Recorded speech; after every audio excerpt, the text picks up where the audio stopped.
Hello and welcome to day 11 of Unlocking Your Vocabulary with Mum and Sons Company. Today's word is shaky, S-H-A-K-Y.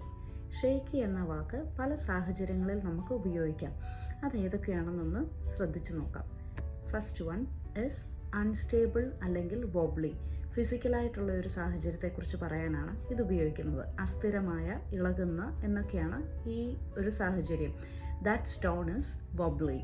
രണ്ടാമതായിട്ട് Un Certain ആയിട്ടുള്ള സാഹചര്യങ്ങളിൽ അല്ല insecure സാഹചര്യങ്ങളിൽ ഇത് നമുക്ക് ഉപയോഗിക്കാവുന്നതാണ്. അതൊരു സിറ്റുവേഷനെ കുറിക്കുന്നതാണ്. അനിശ്ചിതത്വം അല്ലെങ്കിൽ അരക്ഷിതാവസ്ഥ എന്നൊക്കെ പറയുന്ന സാഹചര്യങ്ങളിലാണത്. മൂന്നാമതായിട്ട് ഈ വാക്ക് നമ്മൾ ഓർമ്മയെക്കുറിച്ച് പറയുമ്പം നമുക്കത് ഉപയോഗിക്കാവുന്നതാണ്. I have a shaky memory about my past. ഇത് ഇഷ്ടപ്പെട്ടെന്ന് വിചാരിക്കുന്നു. ഇഷ്ടപ്പെട്ടെങ്കിൽ please like, subscribe and share our video and the channel. Thanks.